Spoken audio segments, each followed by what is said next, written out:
என் புருஷன் ரொம்ப பாவம். என்னாலதான் அவருக்கு இவ்வளவு கஷ்டமும். நான் மட்டும் வராம இருந்திருந்தா இப்படி அவருக்கு எல்லார்கிட்டயும் போய் கடன் தாங்கன்னு கேட்டுட்டு நிப்பாரா? ஒத்த பைசா கூட நான் பிரோஜனம் இல்லாம உட்கார்ந்துருக்கேன். இப்போ இன்னும் 2-3 வருஷம் கழிச்சு மாசமா இருந்தா கூட ஓரளவுக்கு அது கையில பணம் இருந்திருக்கும். உடனே மாசமானதுனால இப்ப என் புருஷன் எல்லாருக்கிட்டையும் கையேந்தி நின்றுட்டு இருக்காரு. எனக்கு மனசே கேட்கல. எப்படி இருந்த மனுஷாவிய எவ்வளவு கௌரவமா வாழ்ந்துட்டு இருந்தாவ. இப்ப என்னால ஒருத்தட்டியா கையேந்தி நின்றுட்டு இருக்காவ. எல்லாரும் அவியல ஏதோ ஒரு பிச்சைக்காரனை பார்த்த மாதிரி பார்க்காவ. மனசே கஷ்டமா இருக்கு. அவிய 4 பேருக்கு உதவி செய்யற இடத்துல இருந்தாவ. இப்போ அவிய உதவி கேட்கிற இடத்துல இருக்காவ. யாரும் அவியலுக்கு உதவி செய்ய மாட்டேங்காவ. பாவம், எனக்காக ஒருத்தருடைய கேட்டு கஷ்டப்பட்டு இருக்காரு. என்னாலயும் அவருக்கு உதவி செய்ய முடியல. நாங்க என்னதான் செய்வோம்? ஒருத்தர் காதலிச்சது தப்பா? இல்ல எல்லாரும் ஏத்துட்டு கல்யாணம் பண்ணி வாழ்ந்துட்டு இருக்கிறது தப்பா? எங்களுக்கு மட்டும் வாழ்க்கையிலேயே இவ்வளவு கஷ்டம் வருது. அவிய சொன்ன மாதிரி பிரசவத்துக்கு நாங்க யாருக்கிட்ட போய் பணம் கேட்போம்? ஆபரேஷன் அது இதுன்னு சொல்லிட்டு அவனா என் புருஷன் எவ்வளவு கஷ்டப்படுவாரு. நாங்க எங்க போய் கடன் வாங்குவோம்? யார் தருவா? இப்பவே ஒருத்தர தர மாட்டேங்க. அப்ப மட்டும் தருவாங்களா? என் பிள்ளை நல்லபடியா பிறக்குமா இல்லையானே தெரியலையே. அலமேலு, என்னாச்சுமா? ஏமா இப்படி உட்காந்து அழுதுட்டு இருக்கா? ஒன்னும் இல்லம்மா, வீடு வயிற்று பிள்ளைக்காரி இப்படி உட்காந்து அழுதுட்டு இருக்க கூடாதுமா. பிள்ளைக்கு நல்லது இல்ல. என்னாச்சு அலமேலு? ஏம்மா, அவிய ஒருத்தட்டியா கடன் கேட்டுட்டு இருக்காவம்மா. யாரும் தர மாட்டேங்க. அவிய வேலை செய்யற இடத்துல ஓனர் பையன்ட்ட கேட்டிருக்காவம்மா. அவன் நாயை விரட்டுற மாதிரி விரட்டி இருக்கான். பாவம், அவிய ரொம்ப மனசு கஷ்டப்பட்டுட்டு என்கிட்ட சொன்னாவ. நான் அவியலுக்கு ஆறுதல் சொல்லிட்டேன். ஆனா இப்ப நினைக்கும் போது எனக்கு ரொம்ப கஷ்டமா இருக்குமா. அவியலுக்கு ஆறுதல் சொல்லிட்டு நீ ஏமா உட்காந்து அழுதுட்டு இருக்கா? பாவமா, நல்லா வாழ்ந்த மனுஷன், 4 பேருக்கு உதவி செஞ்ச மனுஷன், எனக்காக இப்ப 4 பேர்ட்ட கையேந்தி கடன் கேட்டுட்டு இருக்காவம்மா. என் பிரசவ செலவுக்காக கடன் கேட்டுட்டு இருக்காவம்மா. அத நினைக்கும் போது ரொம்ப வேதனையா இருக்குமா. வேதனைப்பட்டா மட்டும் எல்லாம் கிடைச்சிருமாமா. அழாதம்மா. அழுதாதிய மன கஷ்டத்தை போக்கிக்கிட்டேனேம்மா. அப்படி சொல்லாத அலமேலு. அழாத, அழுகி நிறுத்து முதல்ல. உன் புருஷனுக்கு நீ ஆறுதல் சொல்லிட்டு நீ உட்காந்து இப்படி அழுதுட்டு இருக்கலாமா? எப்படி இருந்த மனுஷன் வேதனைப்படியாருமா. என்ன செய்யனே தெரியலன்னு சொல்லி புலம்பியாவுமா. எல்லாத்தையும் கடன் கேட்டு பார்த்திருக்காவ. யாருமே தர மாட்டேங்க எங்களுக்கு. அந்த ஓனர் பையன் மேல நம்பிக்கை வச்சிருந்தாவ. அவ என்ன உதாரித்தனமா செலவு பண்றதுக்கு அம்மா பணம் கேட்டாவ. பிரசவத்துக்கு தானம்மா வேலை செஞ்சு அடைச்சிட போறாவ. நல்லா வாழ்ந்த மனுஷன், சொந்த வீடு, சொந்தமா ஒரு தொழில், சொந்த கடை, எப்படி இருந்த மனுஷன் தெரியுமாம்மா. இப்போ ஒரு 50,000 காசுக்காக நாய்படாத பாடுபட்டு இருக்காவ. இதாம்மா எல்லாரும் இருக்க இடத்துலயே இருக்கணுங்கிறது. கொஞ்சம் இறங்கின உடனே எல்லாரும் எப்படி மதிக்காவ பத்தி அவியல. நான் அவியல கல்யாணமே பண்ணிருக்க கூடாதுமா. என்னால அவிய எவ்வளவு கஷ்டப்படியாவ தெரியுமா. அலமேலு, நீ இப்ப உட்காந்துட்டு அழுதுட்டு இருந்தா எல்லாம் சரியாயிருமா? ஆள்றத முதல்ல நிறுத்து அலமேலு. இப்ப என்ன பணம் தானே பிரச்சனை? நான் போய் உங்க அண்ணன்ட்டு கேட்டு பாக்கேன். இல்லம்மா, வேண்டாம் அண்ணன் ஏசம்மா. அதெல்லாம் எதுவும் ஏச மாட்டான். நான் போய் கேக்கேன். வேண்டாம்மா, மைனி ஏசுவாவம்மா. நீ அங்க போவாதம்மா. அங்க போனா உனக்குதான் மனசு கஷ்டமா ஆகும். என் பிள்ளை இப்படி உட்காந்து அழுதுட்டு இருக்கும் போது நான் யார்கிட்ட வேணாலும் ஏச்சு வாங்குவேம்மா. எனக்கு ஒரு கஷ்டமும் இல்லை. உங்க அண்ணன் நான் கேட்டா கண்டிப்பா பணம் தருவான் அலமேலு. எனக்கு அந்த நம்பிக்கை இருக்கு. அண்ணன் தந்தாலும் மைனி தர விட மாட்டாவம்மா. அவியலை பத்தி தான் உனக்கு தெரியும்ல. சரி அலமேலு, நான் கேட்டு பாக்கனே. உனக்காகவும் புருஷனுக்காகவும் நான் கேட்டு பார்த்துட்டு வாரேன். திடீர்னு பிரசவம்னா என்ன செய்விய? கையில ஒரு 10 ரூபா தொட்டு கூட இல்லாம ஆஸ்பத்திரி பக்கம் போக முடியாதுல்லம்மா. கவர்மெண்ட் ஹாஸ்பிட்டலுக்கு தாம்மா போகணும். அது எவ்வளவு தூரத்துல இருக்கு அலமேலு? டாக்டர் என்னைக்கு பிரசவம் டேட் கொடுப்பாம்மா. அதுக்கு ஒரு நாளைக்கு முன்னாடியே இல்லை, அன்னைக்கு காலையிலே போய் கவர்மெண்ட் ஹாஸ்பிட்டல்ல அட்மிட் ஆயிடலாம். பிரைவேட்ல தான் ரொம்ப செலவாகும். அவியலுக்கும் கஷ்டம். சரி அலமேலு, கவலைப்படாத. செக்கப்க்கு என்னைக்குமா அரைச்சனாவ? இன்னைக்குதாம்மா வர சொல்லியிருக்காவ. டேட் தாரேன்னு சொல்லியிருக்காவ. அப்புறம் ஏமா உட்காந்துருக்கா? சீக்கிரமா கிளம்பு, போயிட்டு வருவோம். மனசே சரியில்லம்மா. என் புருஷனை ஒழுங்கா சாப்பிடவே இல்லை. ரொம்ப மனசு வேதனைப்படியாகும்மா. நான் கேட்க இந்த விஷயத்தை என்கிட்ட சொல்லவே இல்லை. ரொம்ப வற்புறுத்தி கேட்ட பிறகுதாம்மா சொன்னாவ. ஆமா, நீ இப்படி உட்காந்து அழுதுட்டு இருக்கால, அதான் மர்மம் சொல்லாமலே இருந்திருக்காவ. நீ அவியலுக்கு ஆறுதல் சொல்லிட்டு உட்காந்து அழுதுட்டு இருக்கா போல. கஷ்டமா இருக்குமா. ஒருத்தட்டியா போய் கடன் கேட்கறதோ அவிய இல்லைங்கிறதோ எவ்வளவு பெரிய வேதனை தெரியுமா. அதுவும் அவிய நல்லா வாழ்ந்த மனசு கேட்கலம்மா.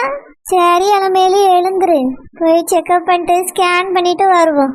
உன் பிள்ளை மகத்தை போட்டோல பார்க்கும்போது உனக்கும் நிம்மதியா இருக்கும்ல. கவலைப்படாதம்மா, எழுந்துரு. நான் உங்க அண்ணன்ட்ட பணம் கேட்டு பார்க்கேன். முதல்ல ஹாஸ்பிட்டல் போயிட்டு வருவோம். சரிம்மா. போமா, பழைய ரிப்போர்ட்டு அந்த சீட்டெல்லாம் தந்திருப்பாவில, அதை எடுத்துட்டு வா. மாப்பிள்ளை செக்அப் பண்றதுக்கு ரூபா தந்தாவலாம்மா? தந்திருக்காவம்மா. சரிம்மா, அதையும் எடுத்துட்டு மற்றதையும் எடுத்துட்டு வா. சீக்கிரமா போயிட்டு வருவோம். சரிம்மா. பாவையும் மகா ரொம்ப கஷ்டப்படியா. என்னைக்கு ஏதாவது கஷ்டத்துக்கு ஒரு விடிவு காலம் கிடைக்குமோ தெரியலையே. சம்மந்தி, சம்மந்தி. அடடே, வாங்க சம்மந்தி, வாங்க உட்காருங்க சம்மந்தி. இருங்க சம்மந்தி, காபி போட்டு எடுத்துட்டு வரேன். அதெல்லாம் இருக்கட்டும் சம்மந்தி, பத்திரிக்கை அடிச்சு வந்துட்டு முதல்ல உங்க வீட்டுக்கு கொடுத்துட்டு அதுக்கு வேற ஊருக்கெல்லாம் கொடுக்கலாமேன்னு பார்த்தேன். அப்படியா சம்மந்தி? அவியலையும் கூட்டிட்டு வரலான்னு தான் நினைச்சேன். 2-3 நாளா வியாழ அவியலுக்கு ரொம்ப ஜாஸ்தி. இந்த வாரம் அந்த வாரம் எங்காவ வரமாட்டேங்காவ, அதான் நானே கொண்டுட்டு வந்துட்டேன் சம்மந்தி. பரவாயில்ல சம்மந்தி, இருக்கட்டும். அண்ணனுக்கு வேலை அதிகமா இருக்கும். ஆமா, கல்யாண வேலை வேற இருக்கு பத்தியலா. ஆமா சம்மந்தி. ஆமா, என் மருமகளங்க உள்ளதா இருக்கா சம்மந்தி, கூட்டிட்டு வரேன். அப்புறம் உங்ககிட்ட ஒண்ணு கேட்கணும். என்ன சம்மந்தி, சொல்லுங்க. கல்யாணத்துக்கு முன்னாடி 2 லட்சம் ரூபாய் கேட்டிருந்தேல கல்யாண செலவுக்கு, அத பத்தி நீங்க எதுவும் பேசவும் இல்ல. ஆமா சம்மந்தி, நானும் ரெடி பண்ணிட்டு தான் இருக்கேன். 2 நாள்ல கிடைச்சிரும். கிடைச்ச உடனே கொண்டு வந்து தாரேன் சம்மந்தி. அப்படியா? சரி சம்மந்தி, சீக்கிரமா கொண்டு வந்து தாங்க. நிறைய இதுக்கு அட்வான்ஸ் கொடுக்க வேண்டியிருக்கு. நானே மொத்தமா கல்யாண செலவை ஏத்துக்கிட்டேன்ல, நீங்க கொஞ்சம் கொடுத்தீங்கன்னா எனக்கு உதவியா இருக்கும். தந்திரியா சம்மந்தி, 2 நாள்ல கொண்டு வந்து வீட்லயே தாரேன். சரி சம்மந்தி. நீங்க பத்திரிக்கை அடிக்க கொடுத்துட்டீங்களா? கொடுத்தாச்சு சம்மந்தி. இன்னும் வரல. வந்த உடனே பத்திரிக்கை எடுத்துட்டு பணத்தையும் எடுத்துட்டு வரேன். சரி சம்மந்தி, ரொம்ப சந்தோஷம். நிச்சயம் அப்படியே பணத்தை கொடுத்துடலாம் நான் நினைச்சேன். நீங்க தான் எதுவுமே வேண்டாம், நேரம் கல்யாணத்தை வச்சிடலாம்னு சொல்லிட்டீங்களே. ஆமா சம்மந்தி, யாருக்குனவே மகன் கல்யாணத்துல ஒரு தடவை பிரச்சனை வந்துருச்சு பத்தியலா, அதனாலதான் இந்த தடவை நிச்சயம் எல்லாம் தனியா பண்ணிட்டு இருக்க வேண்டாம், நேரம் கல்யாணத்தை வச்சிடலான்னு முடிவு பண்ணிட்டேன். கல்யாணம் முடிஞ்ச உடனே நைட்டு ரிசப்ஷன் வச்சிருவோம் சம்மந்தி. சரி சம்மந்தி. அப்புறம் பொண்ணுக்கு நகையெல்லாம் நல்லா புது டிசைனா பண்ணிருங்க. பழைய டிசைன் இருந்தாலும் புதுசா மாத்திருங்க சம்மந்தி. ஏன்னா கல்யாணத்தன்னைக்கு சொந்தக்காரவையெல்லாம் வந்து பாப்பாவ, என்ன பழைய டிசைனா இருக்குன்னு கேட்க கூடாதுல, அதுக்கு தான் சொல்றேன். புது டிசைனா பண்ணி போட்டுருங்க. எல்லாமே அவ கல்யாணத்துக்காக சேர்த்து வச்ச நகை தான், புதுசுதான். அப்படியா? நான் உங்க நகைலாம் இருக்குமோன்னு நினைச்சேன். இல்ல எல்லாம் மாத்தி அவளுக்குன்னு செஞ்சு வச்சுட்டேன். அப்படியே சம்மந்தி, ரொம்ப சந்தோஷம். ஏமா அருமாவளை கூப்பிடுங்க சம்மந்தி. இருங்க, ஏதோ கூட்டிட்டு வரேன்.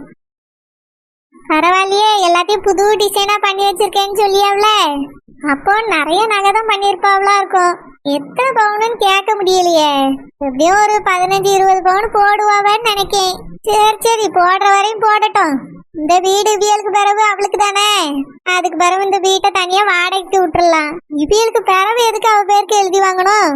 பேசாம கல்யாணம் முடிஞ்ச உடனே எழுதி வாங்கிடுவோம்.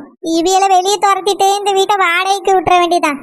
இல்லனா வீட்டை வித்து பணத்தை நம்ம எடுத்துக்கிடணும். இந்த ஒரு பொம்பளைக்கு எதுக்கு இவ்வளவு பெரிய வீடு? மாவளை கட்டி கொடுத்த பிறகு காசி ராமேஸ்வரன் போக வேண்டியதானே. இதுக்கு என்ன வேற பிள்ளையா குட்டியா? என் மகனுக்கும் இந்த பிள்ளைக்கு கல்யாணம் முடியட்டும், வீட்டை எழுதி வாங்கிட வேண்டியதான். வாங்கத்த, நல்லா இருக்கீங்களா? நல்லா இருக்கேம்மா மருமகளே, நல்லா இருக்கேன். என் மருமகளுக்கு என் மேல எவ்வளவு பாசம். வாங்கத்த, நல்லா இருக்கீங்களான்னு கேக்கா. எம்மாடி மருமகளே, இன்னும் கொஞ்ச நாள் தாம்மா, அதுக்கு பிறகு நீ எங்க வீட்டுக்கு வந்துருவா. அத்தை உன்னையே நல்லா பாத்துக்கிட்டீன்னு. ஆமா சம்மந்தி, எனக்கு அதான் வேணும். நீங்க என் மகளை நல்லா பாத்துக்கிடுங்க, அதுவே எனக்கு போதும். நல்லா பாத்துக்கிடுவேன் சம்மந்தி. எனக்கும் ஒரு பொம்பளை பிள்ளை இருக்கு, அவளை மாதிரி இவளையும் நல்லா பாத்துக்கிடுவேன். சரி சம்மந்தி, அதுவே போதும். கீதா, அத்தைக்கு போய் காப்பி போட்டு எடுத்துட்டு வாமா. சம்மந்தி, என் மருமாவை நிக்கட்டுமே. வீட்டுல இருந்து வரும்போதே காப்பிலாம் குடிச்சிட்டு தான் வந்து சம்மந்தி. இருக்கட்டும். இந்தாங்க சம்மந்தி, பத்திரிக்கையை வாங்கிக்கங்க. ஆ சரி சம்மந்தி. நம்ம பிள்ளைகள் கல்யாணத்துக்கு கண்டிப்பா வந்துருங்க சம்மந்தி. ஆ சரி சம்மந்தி. எங்க அம்மா எப்படி இருக்கா? சம்மந்தி சம்மந்தி நீ இப்ப எப்படி உருகியா? எனக்கு இவியலையும் பிடிக்கல, அந்த வீட்டையும் பிடிக்கல, அவனையும் பிடிக்கல. ஏன் தான் எங்க அம்மா இப்படி இருக்காளோ? உட்காருங்க சம்மந்தி, காப்பி குடிச்சிட்டு தான் போகணும். வேண்டாம் இருக்கட்டும், நான் வீட்ல இருந்து வரும்போது குடிச்சிட்டு தான் வந்தேன். இல்ல இல்ல நீங்க குடிச்சிட்டு தான் போகணும். இருங்க உங்க மருமகிட்ட பேசிட்டு இருங்க, நான் போய் காப்பி போட்டு எடுத்துட்டு வரேன். ஆ சரி சம்மந்தி. கீதா பேசிட்டு இருமா. எம்மா பேசிட்டு இரு வாரேன். மறுபடி மருமகளே உட்காருமா. இருக்கட்டும் தான், நீங்க உட்காருங்க. நல்லா சாப்பிடுமா, ஒல்லியா குச்சி மாதிரி இருக்கா. நல்லா சாப்பிட்டு உடம்ப தேத்து சரியா? ஆ வேறவே கண்ட கண்ட பிள்ளைகள் கூட எல்லாம் சேராத. நான் யார சொல்றேன்னு உனக்கே தெரியும். அந்த வாழத்தையா இருக்கால இந்த நெட்டச்சி, அவ கூட எல்லாம் சேராத. ரொம்ப உன்னையும் கெடுத்துருவா. அவ கூட ஆவே ஆவாது. அவ கூட எல்லாம் பழக்க வச்சுக்கிடாதம்மா. இங்க பாருங்க, அவ என் ஃப்ரெண்டா இருந்தாலும் சரி, அவளா இருந்தாலும் சரி, இதோட பழக்கத்தை விட்டுரு. நம்ம வீட்டுக்கு வரும்போது இந்த பழக்கம் எல்லாம் இருக்க கூடாது. பொறுப்பான மருமவளா, என் வீட்டு மருமவளா, நான் சொல்றதை கேட்டு நல்லபடியா நடந்துக்கிடணும். புரியுதா?